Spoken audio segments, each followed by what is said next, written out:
Minyuka.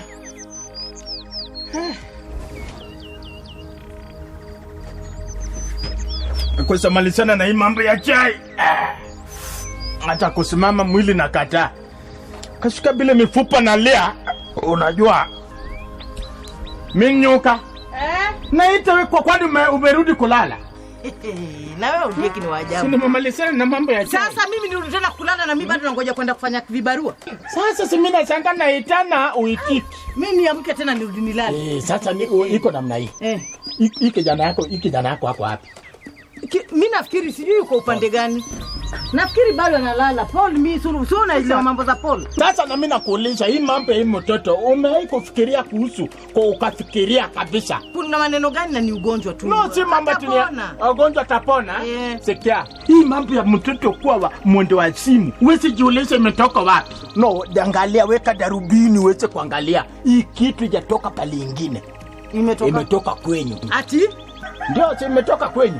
Babu yako kabla akufe alikuwa namna gani? Lakini ugonjwa si ndio imeteremka. Mambo ya babu na Paul zinakujia wapi? Kwa nini? Kwani wewe angalia unatafuta sita pale na kujia. Lakini ondie sio unaelewa hii ni kazi ya Mungu. Kazi gani kwa nini wengine hawajakuwa na kama Paul? Ondie. Waswahili usema kikiharibika ni cha fundi. Akishatengeneza ndio kizuri kwa mguu wako. Kiatu ndio imeharibika. Kiatu ni yangu imeharibika. Hii hata ikisonwa hata ilipokuwa bado kusonwa ni yangu. Mimi siongei mambo ya viatu yako. Naongea kuhusu huyu Paul unasema sijui ati ni ya kwetu. Kwani kwetu tu ndio ugonjwa unaweza tokea? Kwani haiwezi tokea? Sasa tunataka kusema nini? Alipoanza standard 1 mpaka 7 alikuwa ni mzuri. Form 1 mpaka form 4 mpaka ameenda kusomea degree. Sikio ulikuwa unamta dadi. Sasa amekuwa mgonjwa inakuwa ni damu yake. Vile nimejinyima mimi mwenyewe kwa sababu ya hii mtoto. Sema ni mtoto wangu mimi na wewe. Okay, mtoto yangu mimi na wewe. Mtoto tunataka akue somebody, akuja tuokoe. Atuondoke umasikini hii ambayo tunaishi nayo. Vile tungefanya. Tutaendelea kulima migodi mpaka lini? Mimi nafulia watu nguo nikupenda yangu. Na kubeba mawe ya nainai. Sasa swali, mimi kwenda kufulia watu nguo. Nikupenda yangu. Mpaka na usugua simiti na mbwa simiti ngerepaka kama kio. Kitu ungekuwa ukisema nitumweke kwa maombi. Na ndio ataombewa lakini wewe ukiangalia kabisa na nyanya yako. Nyanya yangu alifanya. Siku na siku alikuwa anachongomjisongomzia. Waachana na mambo ya nyanya wala ya baba. Basi. Hii sasa kama ipatikani huko kwenyu, hii ni ukorogwa. Hajarogwa. Paul wamemoroga. Toa hiyo mawazo. Wamemoroga. Paul hajarogwa. Hata ukiangalia kabisa ni kurogwa sababu hiki jana nilikuwa najua tumaini yangu ni kwa hii mtoto. Sikia nikwambie. Unasikia ile mambo naongea mara nasema ameenda China, juzi alisema alikuwa Afghanistan. Hii mambo vile kichwa inampeleka uzi. Wewe toka nenda kamnunulie dawa. Tunaona jana hatukulala. Leo asipopata dawa ndio kabisa tu kesho. Leta hiyo karatasi twende tukaangalia. Jamani, Mungu tafadhali jaribu kunikumbuka. Kweli dunia iko na mambo. Who knew ya kwamba mtoto yangu naisha kuwa wasimu? Ningelijua. Sio ambao iko na watoto ambao iko chisi. Fanya juu chini upate hizo dawa. Tafadhali. Ni mbaya. Wacha mimi. Manake kukesha na kesha peke yangu. Na kitu kingine ningetaka kukuambia ni kuhusu ile mlango. Unaona hiyo mlango? Mambo ya kuacha hii mlango ikikuwa wazi.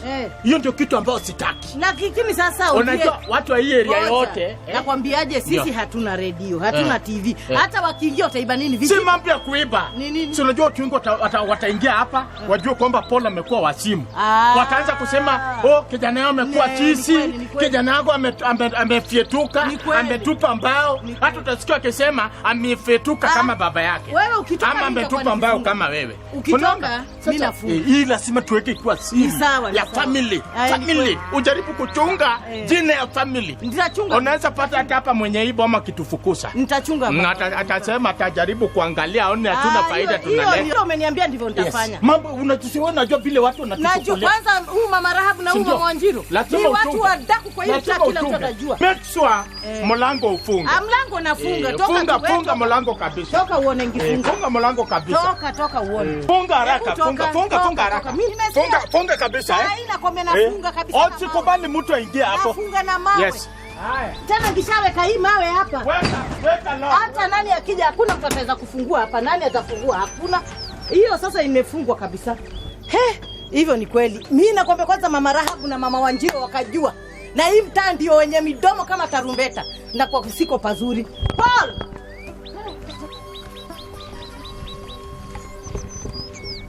Habari ya mama Nyambura. Utaki hata kuongea. Watu saa ingine nakuwa na hasira ya mapema. Ni mzuri kufurahi na kushukuru Mungu. Habari ya Kegori. Uko na mimi sina maneno niko.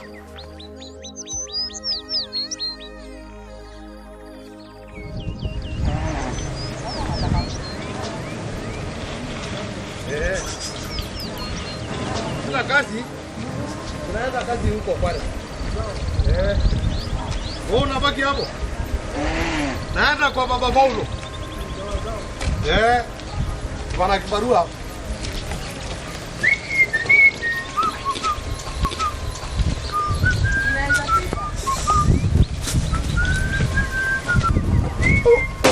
Ondiek.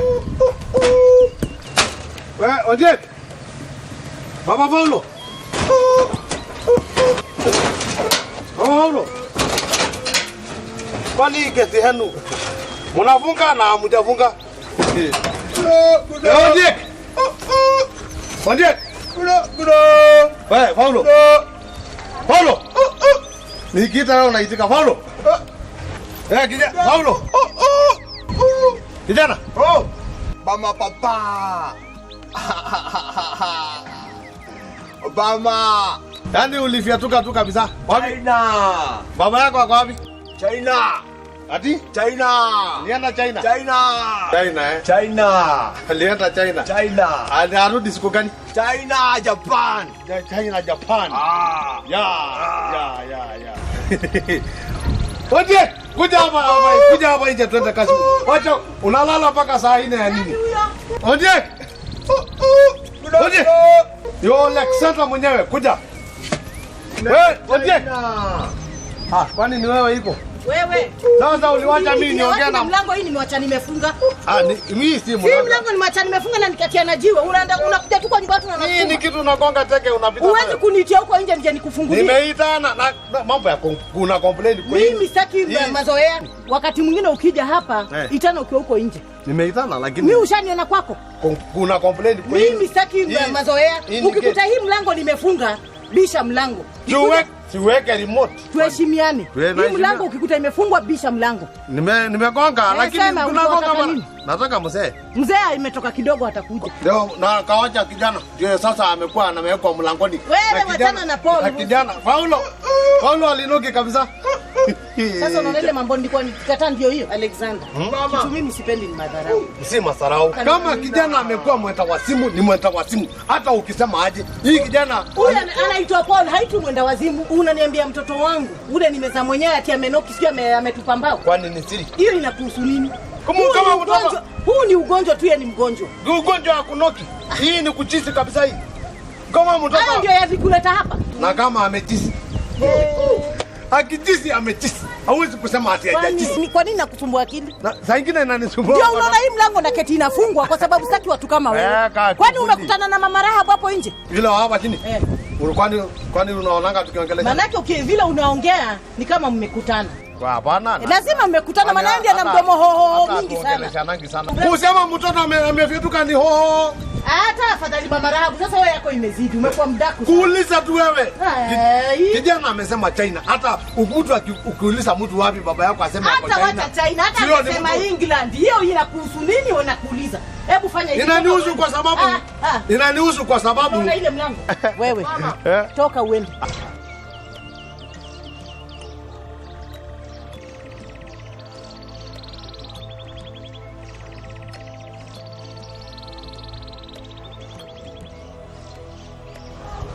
Baba Paul. Ndio, habari daktari. Mzuri sana Baba Paul. Ndio nimekuja. Nilipeleka yeye juice akabadilishiwa madawa. Sasa ndio hiyo wamemipa mimi na kopata hii dawa hata katika hii government hospital hakuna. Baba Paul.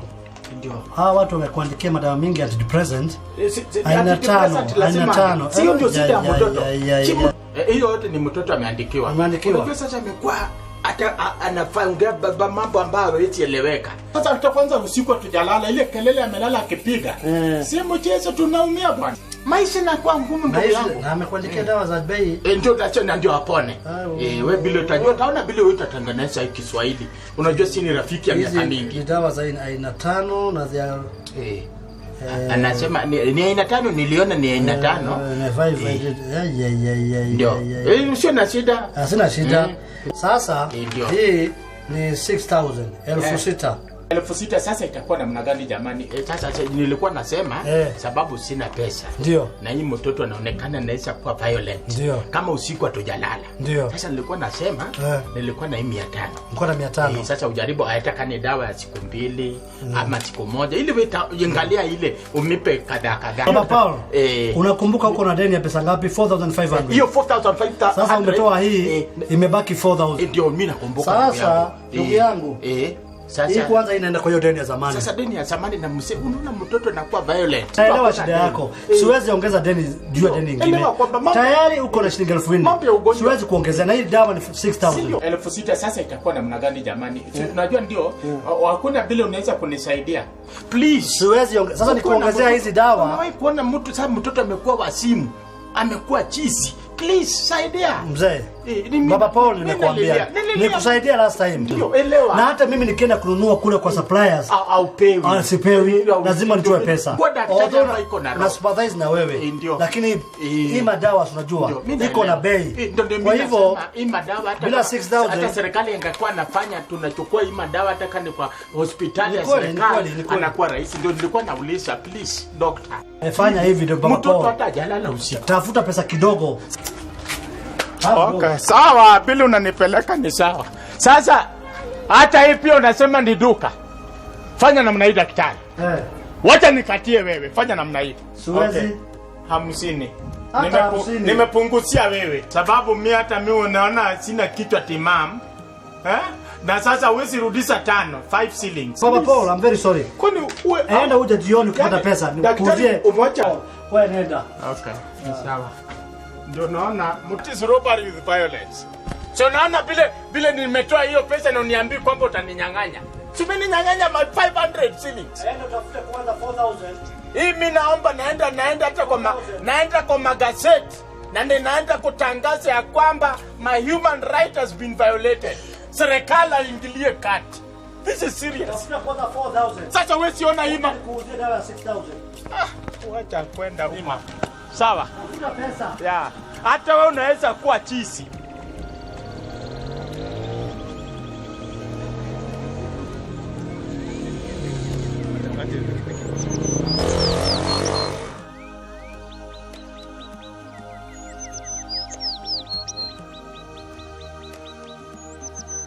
Fungua mlango tu. Kufungua nitafungua lakini mtoto kama huyu utafanyanga na nini Kwa nini unaingilia maisha ya mtoto wangu? Kulijaingilia mimi nasema tu. Ongea mambo yako na ondieki ya kazi zenyu kule mwenda chimba mitaro. Mambo ya mtoto wangu wachana nayo. Na alisoma hii kijana alisoma mkasomesha tata. Ona mlango. Naona mlango na hii ni mlango ya fungua utoke uende. Hapana. Fungua mlango tu. Kufungua nitafungua lakini kama kijana alichisi kuchisi si siri. Kuchisi ni kufanya nini sasa? Kutuma mbao. Hiyo ndio inakusumbua. Toka uende. Sasa mama Paulo. Mimi nakwambia tunakosania kitu kidogo. Wewe ni rafiki ya Ondiek. Ndio. Na sitaki kukuambia maneno mabaya. Gani? Fungua mlango. Sifungui. Vile tutafanya, wachana na mlango. Vile tutafanya wewe niambie mzee ako wapi? Mzee nimekwambia hayuko, kwani usikii Kiswahili? Sawa, hata kama una ili ngishi nitakaa hapa nikoje. Wapi? Nitakaa hapa. Lakini nataka ujue kama baba yake alifuta banki samani akasaa mtoto amekula banki. Yamekuja tena hayo yamesema mpaka babake alifuta banki. Labda ni wewe. Mimi waniambia mimi avuta banki. Unajua unaweza kuwa ulifuta. Mimi. Ama chang'aa basi. Kama ulikunywa chang'aa ukasaa mtoto ni kama kona chang'aa kwa kichwa. Na unacheka. Sasa ni kuongea tu. Sasa unaona? Sasa unaweza kuwa labda ulikunywa ama mzee alivuruta bangi, mtoto akasaliwa. Nani huyo? Mimi nauliza nini inaendelea? Hebu afadhali uingie. Hebu afadhali uingie. Ati sasa unafungua. Nilisema hii mlango ukume umefunga. Hata nimefunga sasa. Afadhali hivyo. Hata hakuna salamu. Sasa salamu ya nini? Nani alimwambia wewe ukuja hapa? Huyu tuliambiana. Mimi nakwambia uje. Kwa nini unanichunguza maisha yangu? Si kuchunguza. Si maisha yangu ni yangu. Mimi nimekuja. Mimi nakusikia ukisema nilifuruta bangi nikizaa Paul. Alexander, ile kitu ambayo sielewi, wewe ni rafiki yangu. Ndio. Ni kweli mtoto ni mgonjwa. Ndio. Lakini sasa si ugonjwa. Maana nilikuwa naambia mama. Sasa nilikwambia watu kama unaona jua hii. Mimi nakwambiaje? Hii mlango hata sijui amefunguaje. Huyu mtu ana kierere nyingine mbaya. Sasa nilikuwa huyu akijua ni kama hii ulimwengu mzima amejua. Ndio sikia, nilikuwa naambia mama, maana hii Paulo nimemuuliza uko wapi? Akaniambia ako uko China. Mimi nikacheka, karibu nianguke. Unacheka. Sasa utakosa kucheka ufanye. Hawezi. Wewe ndio rafiki. Ndio. Sasa mimi nakuuliza mtoto kama hii wewe, wacha aende. Kama hata amefietuka mtoto ni yangu. Kama Menoki unasema mtoto ni yangu. Akiwa wasibu ni yangu ambao ni yangu. Mtoto ni yangu. Wapi makosa? Sasa sababu unafurahia, hakuna kitu naweza kunisaidia.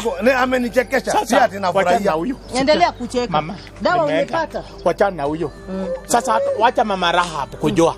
Huyu kama amejua dunia mzima kumeharibika. Kwani kitu hebu niwaulize. Mambo mengine siri yetu imetoka. Sasa iko na ndai. Oi wacha kumeharibika. Dawa imehesabiwa yote imekuja. Sinaona wamehesabu hapa ndio hii unaona 6,500. Tena unasikia na akarudi akasema nilikuwa najaribu kumwambia atupatie siku kadhaa mtoto endelee. Si ndio? 6,000. Pesa ya nini hiyo? Simu ya mgonjwa. Dawa ya mtoto. Kwani ni mgonjwa? Mwendo wazimu si mgonjwa. Hii pesa ungefanya kazi na ungefanya sasa nikajaribu nikamwambia sasa hii pesa ilikuwa ya hapo mbele ya ngojee mimi talipa baadaye. Nikamwambia atuusie dawa ya siku ile ya muhimu.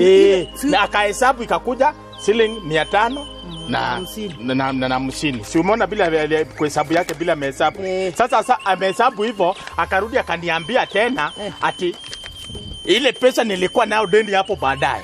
Si ile ya kwanza. Na tulisema tutampa. Nimempatia, ameniambia wewe nipatia dawa nyingine. Akachukua pesa na dawa akakataa. Mimi najiuliza nikaanza kuleta fujo hapo kidogo.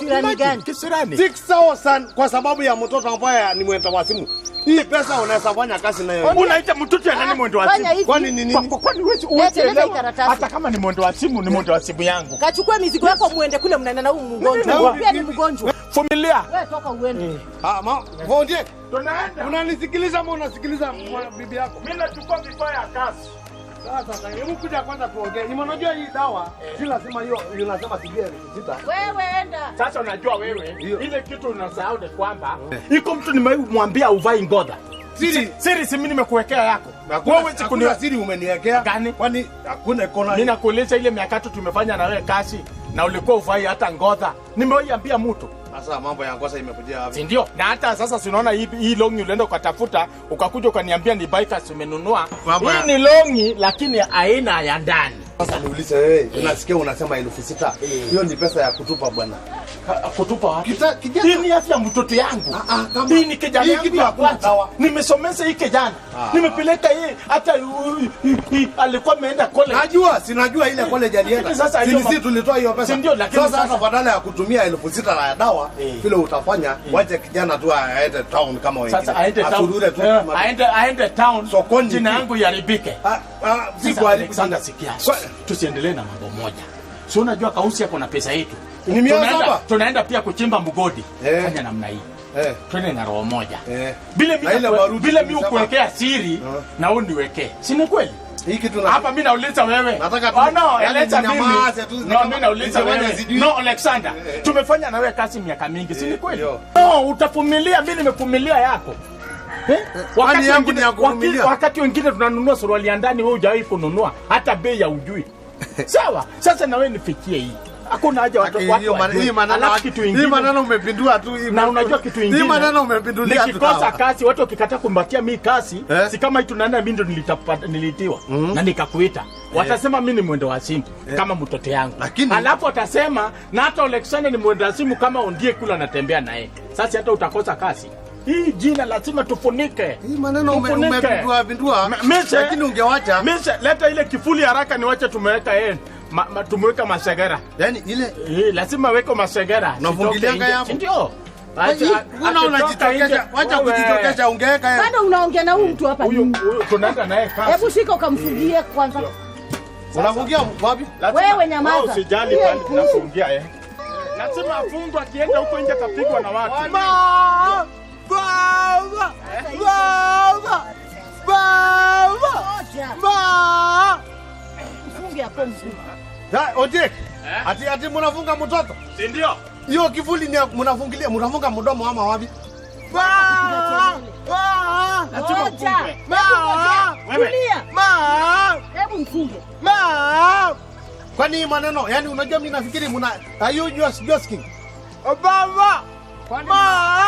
Kwani mnafunga mtoto? Nimewaeleza nyinyi hata hiyo 6,600 mnataja hapa sijui ya kununua dawa. Pelekeni mtoto asurure na dukani kama wengine. Akienda nje atapigwa na watu. Hii ni kawaida. Mwenda wasimu ni mwenda wasimu. Unafungia mtoto kwa nyororo ya nini?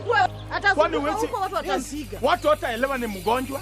Alafu ataanza kutuchekelea. Unajua shida ya watu hapo kocha hawaelewi. Na unaongea mbaya. Wewe mama Paulo unaongea mbaya sana. Unaongea kama msasi wewe. Ni msasi ambaye anajali maslaha ya mtoto ambaye ametupa mbao. Wacha akasurue. Mfunge tu hivyo. Wacha nimletee chakula. Utamletea chakula. Ndio na mimi nitoke. Sasa hata hii ni vitu gani? Hata hiyo wewe anaweza kujinyonga nayo ni nyonga nayo. Sasa hii zungusha hapa upande ya nyuma. Hii kupulia hapa, zungushia huko nyuma. Cheza na hiyo mpira. Baba! Wacha nimletee chakula. Baba!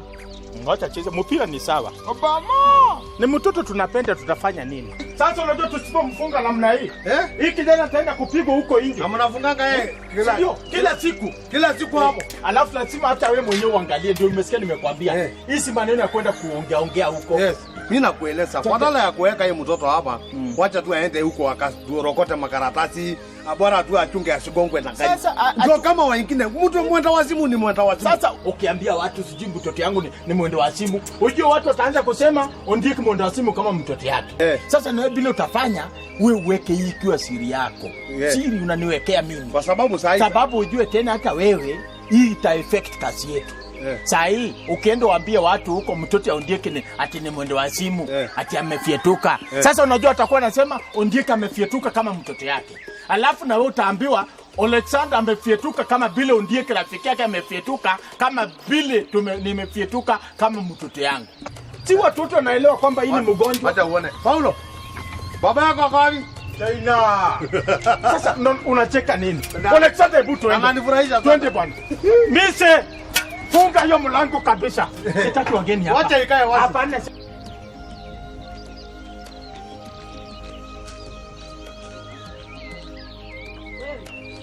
Na nikuta umemaliza hii chakula, unasikia? Chumvi nimechanganya nikikupikia. Usio na wasiwasi na usibakishe kama jana. Jana unajua nikuta umepaka mchanga. Leo usijaribu kupaka mchanga. Uhakikishe umekula wote umemaliza. Weka hiyo mpira huko. Sawa? Tumeelewana? Wacha ngafue.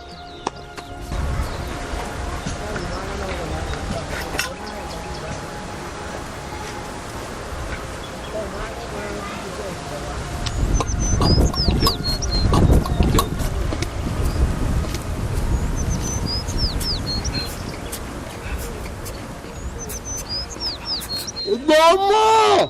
Obama! Obama! Obama! Na anasema uko China. Unashangaza ni bila unacheka kitu ambayo haifai kuchekwa. Sikia, mtoto unajua anataka kuharamisha. Miaka hii yote umekaa bila ngozi na sijaambia. Lakini hiyo si wewe fanani na hii. No, inafanana. Hii ya mtoto si kama ya mtoto. Kuongea sana. Wewe unataka kusema nauliza. Unataka kusema Paulo ana wasimu. As you have seen, this scenario depicts what usually happens in some of the households. It is important to note that these are right holders, persons who are affected by mental health conditions. They should be treated with dignity and inherent dignity because they are human beings just like yourself and myself. They can be productive, they just need to be understood, they need to be cared for, they need a supportive environment where they can be able to function. Mental health issues are treatable, they can be managed, and the management is not simply just about taking medicine. It involves the community, it involves the people that are in their environment. And as they are in their environment, They require to be supported, to be loved, and to be treated with dignity.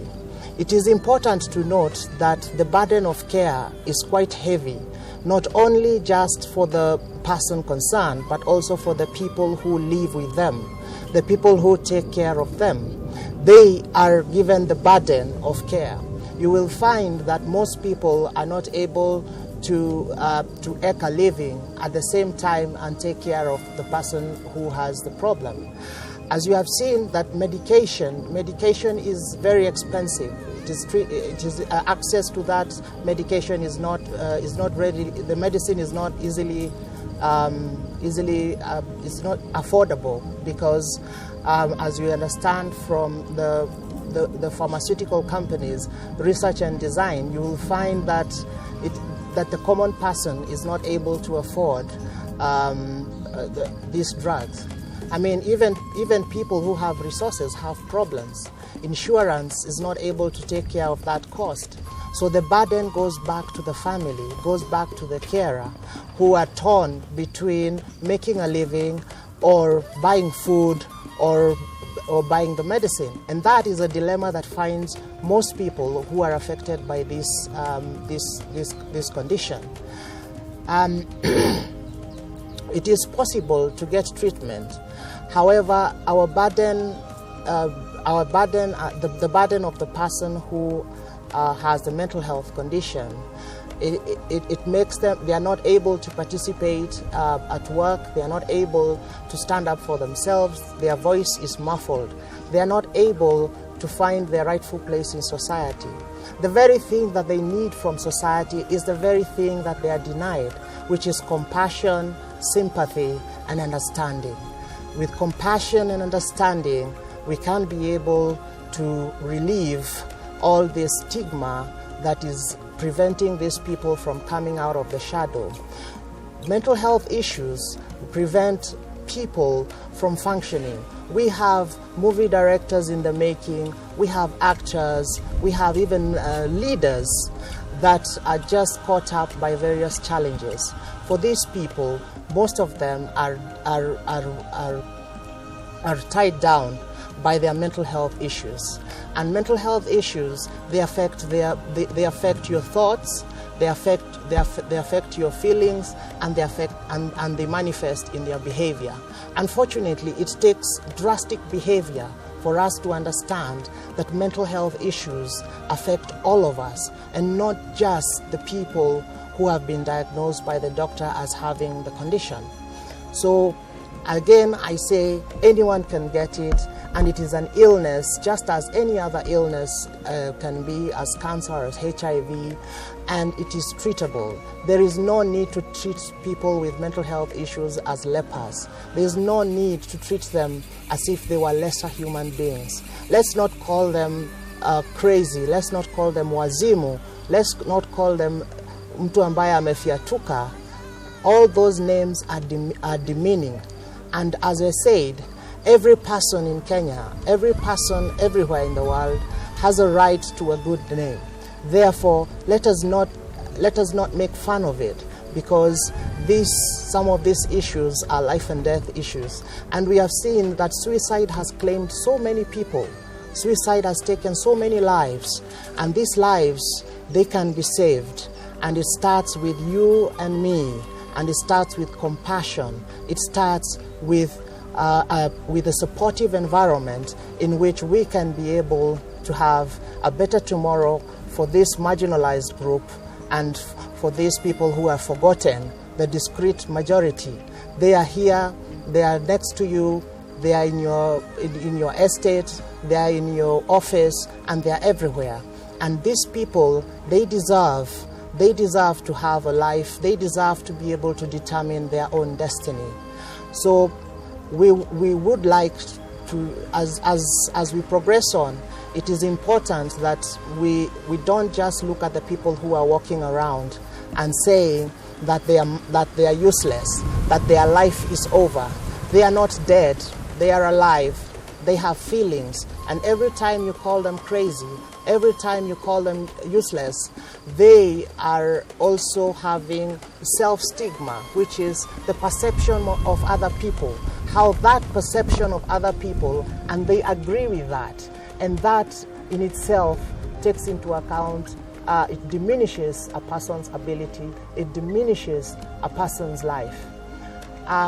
Issue to do with medication, I think government should be able to subsidize. I think it's essential. It should be in the essential drug list, because I know most of the district hospitals and the national hospitals are not able to provide this medication in the affordable format. So I think it would be important for everyone, for the burden of care to be shifted, not just to be borne by the carers, and just not to be borne by the carers and the persons affected. So it would be important that we find ways of providing access to medication, access to health care. I think there need to be insurance packages that can be able to help families of people who are affected by these conditions, that they can be able to get the right treatment.